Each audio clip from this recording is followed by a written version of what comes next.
Hi YouTubers, hi, how are you?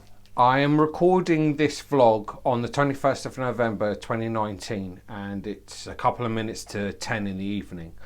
I was hoping to get a vlog out yesterday, but after I'd been to the memorial service for what this vlog is about, I couldn't, there wasn't enough time to get a vlog done, and I decided I would do it now. So this vlog is, as the title suggests, is about Trans Day of Remembrance that takes place every year on the 20th of November. So I have a little piece here I'd like to read out to give you some background to the day and some facts about this year. Trans Day of Remembrance was founded in 1999 by Gwendolyn Ann Smith, a trans woman, to memorialise the murder of a transgender woman, Rita Hester, in Allston, Massachusetts. It was slow to evolve from a web-based project started by Smith into an international day of action and remembrance, and it takes place every November on the 20th, and it is the conclusion to Trans Awareness Week. Now, some people call this month Trans Awareness Month as well, but I'm not entirely sure if that's official. But as I've said, Trans Day of Remembrance is always the conclusion to Trans Awareness Week, which normally lies between the 11th and the 12th to the 20th of November. 31 trans folk have been taken from us this year, most of them trans women, and most of them trans women of colour. And this is why this day tends to be very important to me, because my partner is a trans woman of colour. And in the 3 years we've been together, nearly 4 years we've been together, she's been attacked 3 times and she's had to defend herself quite vigorously. It's a day that means a lot to me, and it makes me think of her and the people that have been taken from us. And it's a day when I'm thankful for being her partner, but also worried for her safety. As I say, she's been attacked 3 times in the time that we've been together, nearly 4 years. And I do worry about her a lot. I don't really worry about myself, but I do worry about her. So around, I believe it's either 24 or 22 trans women have been killed in America. Here are just a few of the names of the trans folk who have been taken to us in this past year. Dana Martin, Claire Legato, Paris Cameron, Zoe Spears, Brooklyn Lindsay, Tracy Single, Bubba Walker, Bailey Reeves, and B. Love Slater. Now, there are lots of more names that go on forever.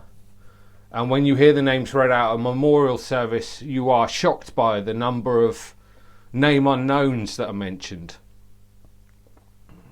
It can be quite moving when you hear the names all read out.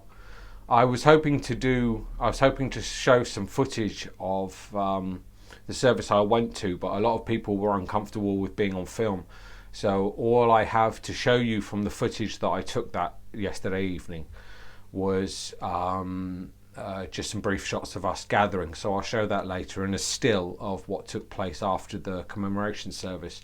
In Southampton, we had a commemoration service in Andrews Park, up by the Millennium Fountain, that was off, thankfully. It's too cold for it to be on.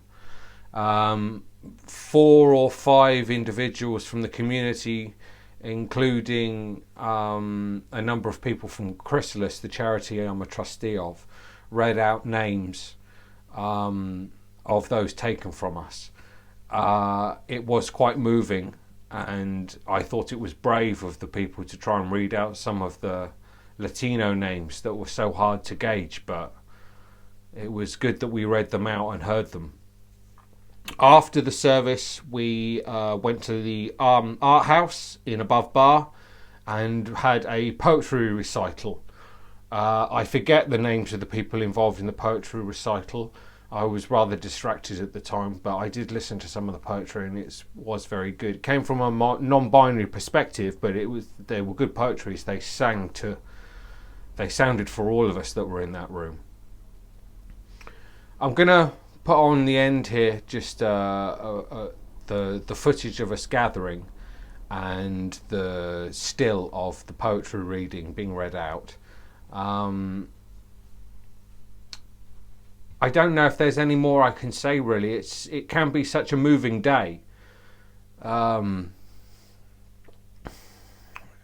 worry about my partner.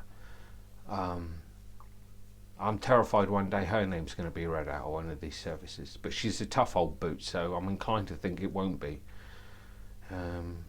She has defended herself quite well on these 3 occasions, but it's something that I worry about, and at this time of year it is pressing, and like a lot of my friends, it does move you to tears. So that's my short piece on Trans Day of Remembrance. I'm sorry I couldn't do more. I didn't want to do anything disrespectful or say anything I would regret or that you, the viewers, may find unappealing. Just remember the people that have been taken from us and say their names with pride, because they rest in power. They do rest in power. And to all my trans viewers out there and non-binary people that listen to watch this, you look after yourselves, keep aware, take some time out. I hope you're good this time of year and you're looking forward to Christmas. Even if you're with families or you're not with families, hopefully you're with friends that love you. I know I will be. Look after yourselves, but remember these names and remember the people who come before us, and say their names with pride, for they rest in power. Thank you, YouTubers, and I'll see you next time. Goodbye.